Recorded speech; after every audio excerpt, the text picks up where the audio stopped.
harsh truths to be spoken by guys like you and I. It's funny you bring up about the Beast King and that's the whole idea behind it. I never knew that. And I think that there was a lot of money left on the table there when you, in fact, beat me in the match where I lost the IWS championship, the 4-way with me, you, Bucks Belmar, and Big Magic. I don't understand what. Yeah, I remember this match. I don't understand what. I didn't become the champion though. Did I? No, it was an elimination match, but I was the first one eliminated. You hit me with your finish there, and it unfortunately never led to anything. And I think we could have had a hell of a program, especially now knowing that, like, you know, that's the idea of the Beast King, is you're the obstacle. You're the one to take championships away from people, to stop their dreams. There could have been so much, especially with two great wordsmiths like ourselves. Wow. And I am a little bitter at promoters that we never got that chance. We never got to, even our one-on-ones we did, we were like both baby faces in there. You know, we didn't really get to explore the full potential of you and I, you know, heel baby face, going out there and giving the people their money's worth. You know, but we did get the team in one match that I'll always remember, was at TOW, when for the only time ever with Carl, right?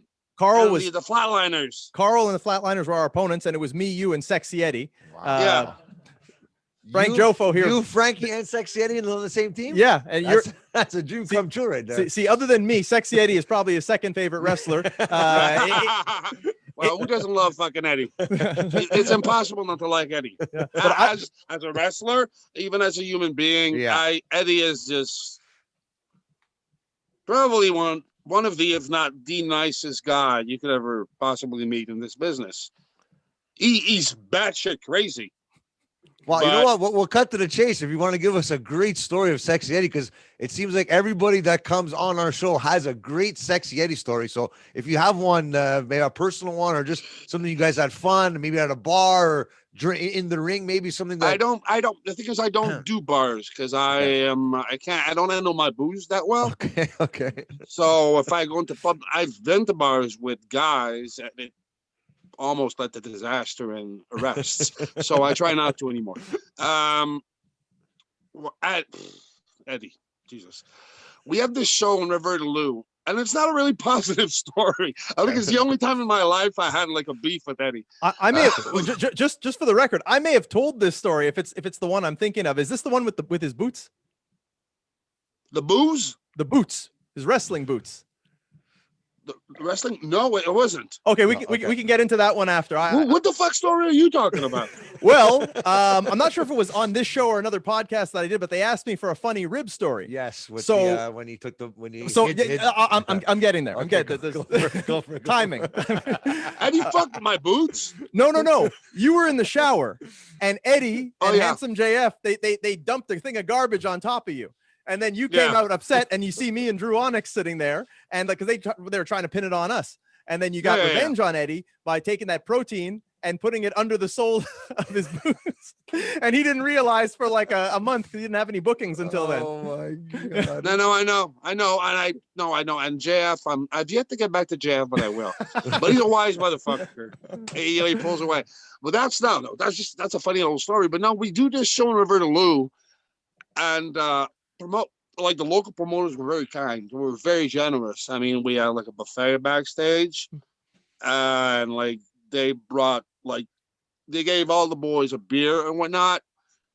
So we're about to leave, and we're all driving together in this big minivan that we had. I'm the one driving. I hate being driven around. So I was driving the van, and I see Eddie he goes, "Oh, hold on," and he runs back in.